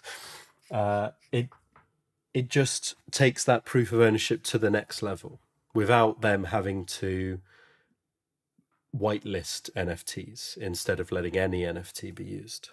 Speaking of your opinions, speaking of ideas of yours, opinions of yours, one of the rant topics that you went off on a little bit when we spoke earlier that I loved was about how to do ERC20 tokens right within the context of an ERC 721 project. And some criticisms you have of the way that Bored Apes did it. I think specifically you told me that Bored Apes did it wrong, but they can afford to do it wrong. However, if somebody else tries to copy their process, they're screwed. So can you elaborate as to what you felt Bored Apes got wrong in the ape token drop? Yeah, so I do think they did it wrong. And, that's obviously really hard to say when you're looking at a token where there are going to be 2 billion of them and they're currently sitting at roughly $15 a piece, which I will just put in here. I learned of Ape token releasing on a Wednesday during a Penelope Spaces, which I predicted it would be $15. And I even have a tweet. I put a poll up saying, I think it'll be $15. Do you think it'll be less, more, or the same? And wow, that's I'm definitely not deleting that because, that's... Oh, retweet that now, So I did expect that this would work for them. But I think it works because they are them. The other thing is they also know they are them. This isn't news. They know their position in the world, so they could do this. I think anyone that copies this will tank their project because you cannot launch without utility with a yielding token. And I think NFTs should yield because, like I said before, I didn't like that the dog was split from your ape instantly. And again, that worked out because Bored Apes are Bored Apes, or Bored Apes became Bored Apes, and they kind of did it. They did this NFT airdrop successfully first. There are these silly NFT archaeologists who will try and tell you should buy up doggos or whatever it is because they did something similar 10 days before, which is obviously complete nonsense and a rant I'll leave for another day. But any old project, unless you are literally the 5 billion valuation leader who can have the amazing execution to be on every major exchange at the same time and have them all tweeting at your launch, if you don't have utility, your token is just going to tank because why are people buying it? And we see this all the time. It's not new. Projects are launching without utility. And my main worry is that everyone has always copied Bored Apes for the past half a year. For the last 6 months, people have copied Bored Apes. And they're going to do it now and tank what potentially could be a good project, and they'll be stuck with this token. Once you launch a token, it's there. You can't get rid of it. You can't just fly, sorry guys, we hyped you up about this token and now we're not going to use it. Why do you think they launched now before the play to earn game was ready or before it had immediate utility? They're obviously savvy. They obviously get the market. Was it just because they wanted to back it with the Punk Meebit purchase, and that had to be at a certain time? What do you think was behind the timing? Well, they did buy a lot of social equity by buying punks. Instantly buying Punk and Meebit IP, and then giving them the rights that punks and Meebits had been yearning for so long is probably, the chaddest move in NFT history. Like, it's just so baller, it's unbelievable. We can see it coming for, the first few months. I'm sure people joked about it, and I'm sure people have tweets they can retweet or, text to their mum that they sent, these are going to buy punks or whatever. But I don't think anyone truly believed it. And then obviously they kept growing and growing. And punks aren't apes. Apes are a company that have proven they will continuously build, whereas punks are a relic. They're an NFT relic where effectively in their sale tweet, Lava Labs said, we never wanted this. They see themselves as artists, and suddenly projects are coming out and building and they don't want to build. I remember I was absolutely fuming in 2019 because I was a big CryptoKitty player, and CryptoKitties were doing so much. Their website was insane for the time for an NFT project. It's still insane now. It's broken in parts because it's effectively been abandoned for a long time, but the website is still, it has crazy utility built in, and they were doing so much. They were running fancy contests. They were paying community members to try and build games, which ultimately didn't work out, but they were trying, and they got a lot of hate. Whereas Lava Labs in 2019 updated a filter on their site so you could look at your CryptoPunks better, and everyone went wild. Oh, well done. Oh, that's great. Oh, you're the best. And I was like, they've slightly changed their website. Like, it wasn't even lots. They slightly upgraded their website and got huge praise. CryptoKitties that, I was having fun playing in had done all this stuff and just got a lot of hate, partly from me. I'm not going to pretend I was all nicey. I was, shouting like the rest of them. But I guess my point is they never did anything buildy. Lava Labs, I don't actually know if it's true. It's just like a guess. But in my head, they inspired Nifty Gateway because they sold a physical print at a gallery of a CryptoPunk to the Winklevoss twins, who then, I'm pretty sure they own Gemini, who run Nifty Gateway. So, yep. I am not in the position to talk to them. Maybe if you ever do, you could ask them if they were inspired by Lava Labs in any way. But in my head, they are. And that is a way that they inspired the space, but they never wanted to build on punks. And then got a lot of hate for like doing Meebits and then doing nothing after it, or giving T-pose and nothing. But I think the timing of the ape drop, it's probably something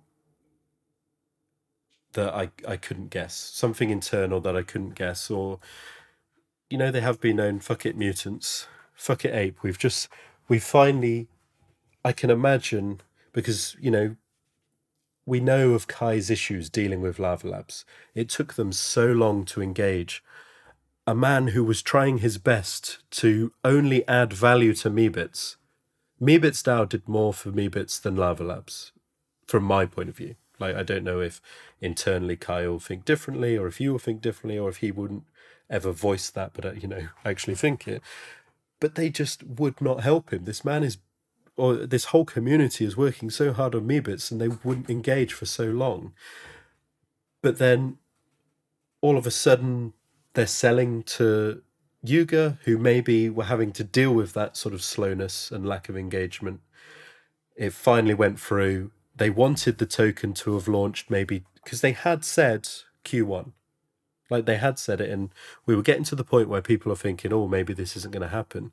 When in reality, maybe they were just waiting for slow Lava Labs to have got this sale through. Sorry, Lava Labs, if this is completely wrong and you were really quick, but that's just my sort of perception from the outside. That sale goes through and they're like, "Boy." It was a powerful 1-2 punch, that announcement. It was epic. The Ape Metaverse video with the punks and the me, but like, I mean, damn. I mean, you can tell it was Damn. late as well because the leaked deck didn't have the punk and the me bit because it wasn't theirs. They couldn't use it. So they had clearly planned it without it. And then bam, they get it, change it, and it's just all go. It must have been exciting in their offices when that went through. So circling back to your issues with the drop, I think there are two really, which is one, this point that gets back to the Kennel Club frustration. And I thought this was an interesting point, which is they airdropped the tokens, whatever you were entitled to as an ape holder, your 10,000 tokens, whatever it was, you got that all at once. And so that automatically almost makes it a distinct entity. It makes Ape the coin and your Bored Ape sort of distinct entities, not entirely, of course, they're deeply interconnected, but you're trying to drive value for both the ApeCoin and the Bored Ape, as opposed to if your Bored Ape yielded tokens over time. By adding value to either one, you're inherently, well, I guess if by adding value to the ape token, you're then inherently adding value to the Bored Ape because it's yielding that ape token over time. Much like the kennel, the dog was sort of so independent and didn't have utility from day one. That's sort of argument one you're making about why you didn't like the way the token drop was structured. Is that correct? Yes, and I know the argument will be, but the DAO is voting to stake. And the time period is quite short. And just today, so between our two chats, apes are now all kind of trying to figure out what the proposal actually is, because there's a bit of confusion over how it works. And even just while we've been talking, there's a Twitter Spaces, and there a couple of high profile apes are, tagging the founders and trying to figure out what does this actually mean. So it's not as simple as if their NFTs just yielded the token. And I just think it is the way. Your NFT should yield long-term the token, because then when you add value to the token, you are adding value to your NFT. I don't know if maybe this is the way they can do it legally, because I know I can do it legally my way, but I'm in the UK and have followed different procedures, whereas I know they're in the US, which it gets much trickier. So I'm wondering if that's the reason why they can't yield the NFT directly, but they can stake if a DAO has voted for it, maybe. That would make sense, because they could also have a contract set up. The DAO would have a contract where it's basically like an algorithm enacting it, not an entity, So it's like, it's not Yuga that is yielding this token via the staking. It's this algorithm over here. It gives them a layer of separation from the action itself, which gives them a layer of protection over, the SEC coming after them in some capacity. So that's a good thought, actually. That might be it. And your second critique, which was sort of wrapped up in that first one, is that they didn't launch with utility immediately, and we've sort of digested that and discussed that problem. Yeah, so my main worry is that it's not that Bored Apes have done this. It's that people will copy Bored Apes and they're going to tank their project effectively, in my view. Okay, the last topic that I absolutely wanted to get to with you, and then again, there may be other little things that pop up as we're talking about this, is your announcement, I think as part of Purrnelope's Roadmap 2.0, that you all, or Purrnelope's had purchased land in NFT worlds and is building, I think it was like 4 games, but is building in NFT worlds. Would love for you to say more about that, and also why you chose to buy land in NFT worlds. With many metaverses to choose from, why have you chosen to fly with NFT worlds? Yeah, so having sort of been here through the length of these other metaverses, so it is a bit weird to have been here this long, and I saw, the Decentraland original sale. I think it was 15 million way back then that they raised, which was a large amount for an NFT project back then, like loads. There's, Sandbox is another big player. and then Voxels, which was kind of a spin-off of, I don't want to say spin-off of Decentraland, but he worked there and then he was like, oh, this isn't going to work, I'm going to do it right, and then went to do it. And then there are more recent ones, and I've ended up picking NFT Worlds, which is one of the newer ones. Why have I done that when all the others have been building so long? And it's that while it's the newest one, it actually has the most tested game in history backing it. So Minecraft is the most played game in history, probably, almost certainly. Most bought game in history. It somehow just survives everything. You know, some people stop playing and then suddenly for some reason kids are now playing this really old game. Great game. And, you know, you can be really creative in it. So there's just so many ways to play within Minecraft. But when you can take that base underlying tech, add it to effectively Web3 and package that up, what you've got is sort of a quick fire way to have an incredibly tested, the most battle tested piece of software in the gaming world, effectively, to then allow people to build in. And it also comes with builders that have worked on it for longer than NFTs have been around. So we've partnered with Entity Builds, who are building on our world for us. And they have held Microsoft contracts to effectively build the games that Microsoft have made around Minecraft. So since Notch sold it to Microsoft, and Microsoft have now actually owned it longer than Mojang ever did. And what you end up with is a team that are familiar with what they're doing already. They don't have to learn all of these different intricacies just to make a world or to make a game. And I did find this a bit tricky for so your friends at IYK, when we were planning out this hoodie that we've got, which was our first airdrop, which has an NFT in it, and it, in my opinion, solves in real life fashion and metaverse fashion linking together. When we were trying to get the design in say Decentraland for that, it was tricky. There were hoops to jump through, people to talk to, whereas it's easier in an already battle hardened process. And the things they can build and release just seem insanely good. Decentraland don't have anything close to being able to play those types of games yet. And I'm sure they're coming, but as a founder who's, you know, wanting to deliver when game, you know, that's the pressure that the community put on you. I can't wait on a different project to get there. Sandbox don't let you, or at least at the time, don't let you build as a person, I guess. You have to kind of go through them, and there's just more red tape to be able to do that.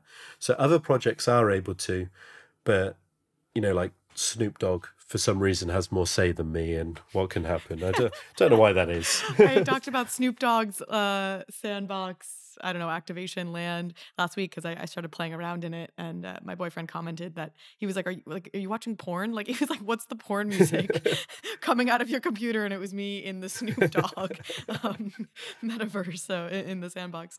So there's a plug for it. Yeah, for some reason he had more sway than me, and he could get that built. Yeah, not sure why. Don't know who even knows who he is, you know. So there was just kind of red tape there blocking that, and just these incredible builds that Entity Builds had, and I'd reached out to them, and it was actually quite tricky to get in touch. We kept missing each other, and I really did persevere because I just thought this is the best option for us. And just the way that it's already got the world token integrated, so we'll be able to have a stash of world token, and we're going to have 4 different games with various different I guess levels or arenas within it, and we can reward people for doing certain things. So one of the games is going to be a golf game. Whoever, you know, whoever scores the lowest that week or even that day, we could reward with token. Whoever kills the most zombies in the zombie defense game, we could reward with token. We could have esports leagues set up based on high scores within our game. So just the ability of using that token within these games just adds another level of, I guess, exposure to people, because people will go to worlds where they could potentially earn money. Like if they're good at zombie games, they're going to go and try and win our zombie game. How do you think about the balance between using world's token, the world token, as a reward, and the ERC20 token that is going to be yielded by a Purrnelope and by your own NFT? So there's a sort of short-term, long-term play there. So short-term, we will be using world because it's already easily integrated. There is a community built around the world token that we can tap into by using it. And people will know what it is. Like if you're just scrolling through worlds to go and play, and you see that this one yields world and this other one yields Purrnelope token, but you don't know natively what Purrnelope token is worth.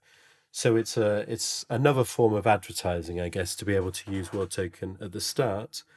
And maybe as we're more sort of established in the world token, the world NFT world's world or ecosystem, we could add our token as well.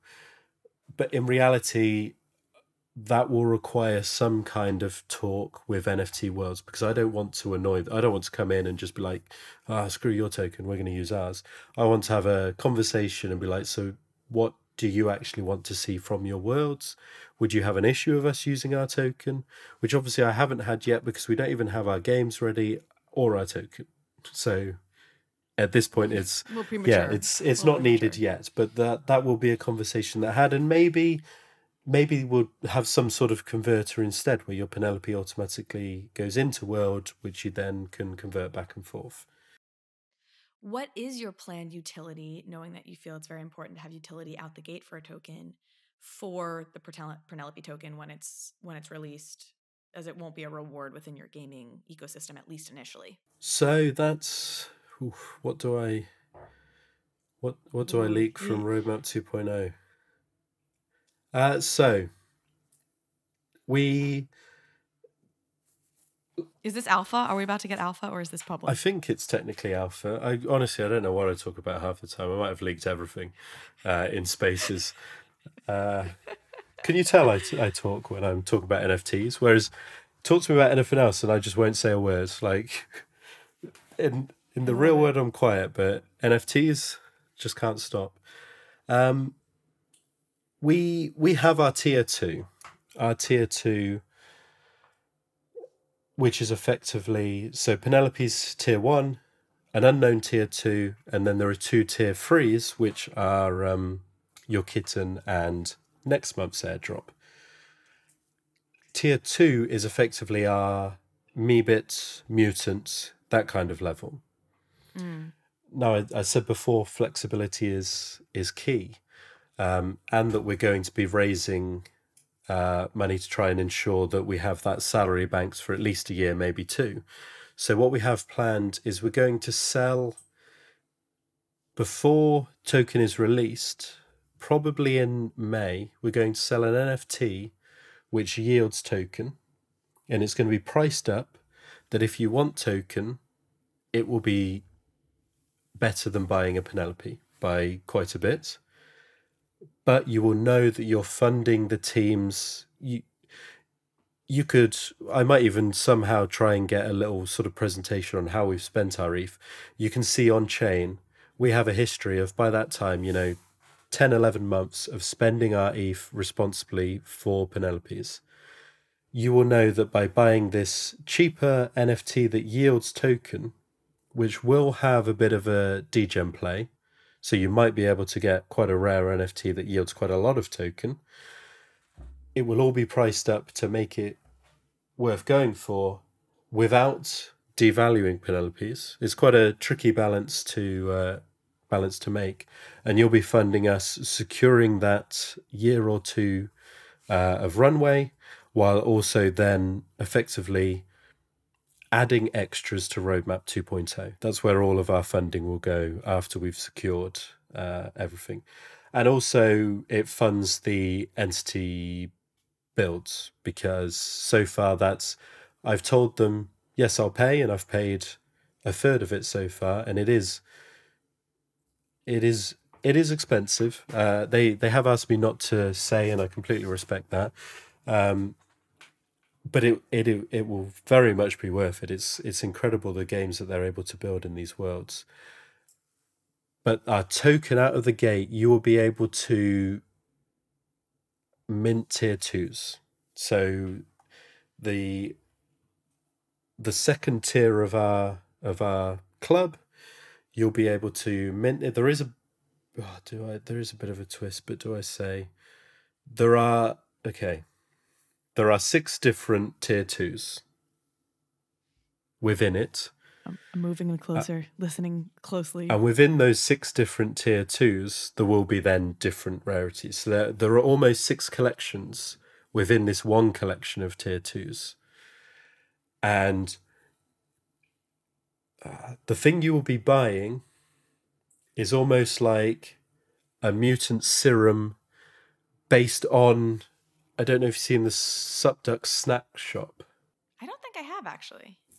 So they have Vault, their token, and they sold snacks that could do certain different things in their Vault shop. And I loved that idea.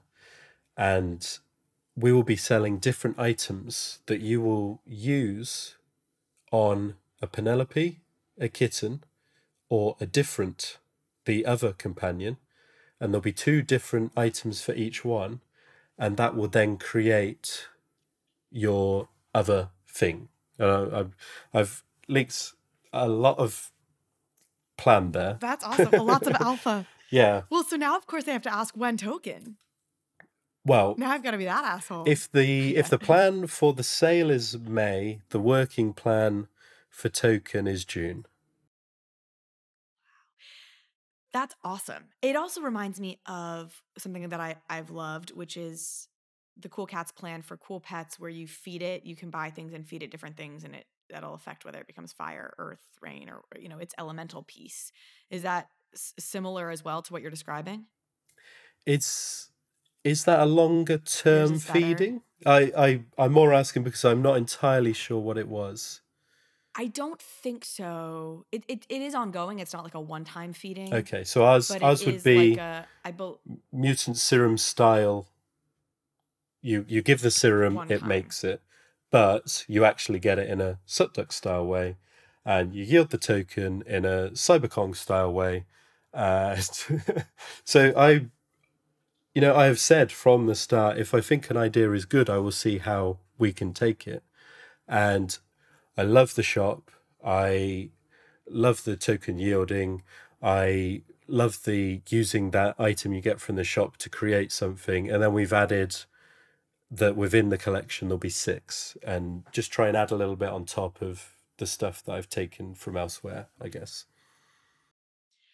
Well, thank you so much for sharing all this. I love getting a glimpse into how your brain works. You obviously, there's a lot that your brain does right and like figures out right, if that's not a weird thing to say, just based on how you discovered the space so early and your success in it. And I've just been so grateful to get to learn more about Purrnelope's, both through obviously this conversation directly, but even in doing some research leading up to this conversation. I have to ask, as like a final question, I know this feels like it almost like runs, I don't know if it runs counter to what we've been saying, but like, where would you like Purrnelope's to be in 5 years? Do you have like we want to be supreme, we want to be Disney? I know the answer is no, because we've just spent this time talking about how you stay flexible but still have roadmaps. But where would you like it to be in 5 years? Well, as an NFT guy, I would much rather be Bored Apes than Disney, because to me that's more important. Like there's just I want to be able to pivot. So the possibility of saying in 5 years we'll be here just isn't there, because here, in my opinion, doesn't exist. Hasn't been built yet. Yeah. So maybe 5 years is too long, but in, say, a year, I'd want a stronger brand. I really would want more people using .pcc.eth. I'd also love for other collections to be using .whatever.eth. I would love for the gaming elements who, you know, have completely taken off and people to be playing the game. We are just trying to go down every road that I think is great. So I do see plenty of things that other NFT projects do that I just think, why would we go down that road? They're going down that road, that's great, that's their focus. But that not only doesn't interest me, but I don't really see how it works or the value that I could add to that. Whereas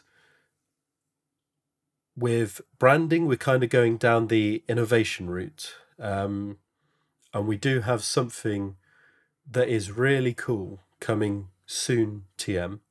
It's not really cool, pump people's bags, you know, Penelope's to the moon, but it just, technologically, it is incredibly cool for NFTs, and I can see others running with it as well, just like the subdomains.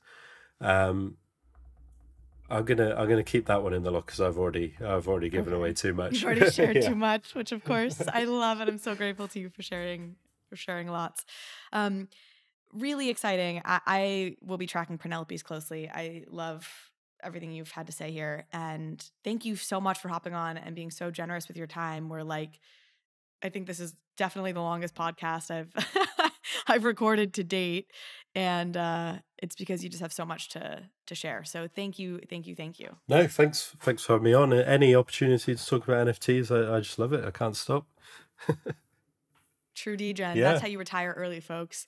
Be this passionate about do not copy me. This if early. You copy trade me, you're screwed from now on, I think. Okay.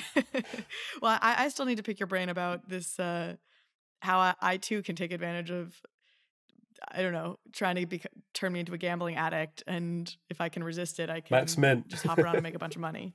That's what I took away from what you said. Awesome. Thank you so much. Hey, we hope you enjoyed the video. If you did, head over to Bankless HQ right now to develop your crypto investing skills and learn how to free yourself from banks and gain your financial independence. We recommend joining our daily newsletter, podcast, and community as a Bankless Premium subscriber to get the most out of your Bankless experience. You'll get access to our market analysis, our alpha leaks, and exclusive content, and even the Bankless token for airdrops, raffles, and unlocks. If you're interested in crypto, the Bankless community is where you want to be. Click the link in the description to become a Bankless Premium subscriber today. Also, don't forget to subscribe to the channel for in-depth interviews with industry leaders, Ask Me Anythings, and weekly roll-ups where we summarize the week in crypto and other fantastic content. Thanks everyone for watching and being on the journey as we build out the Bankless Nation.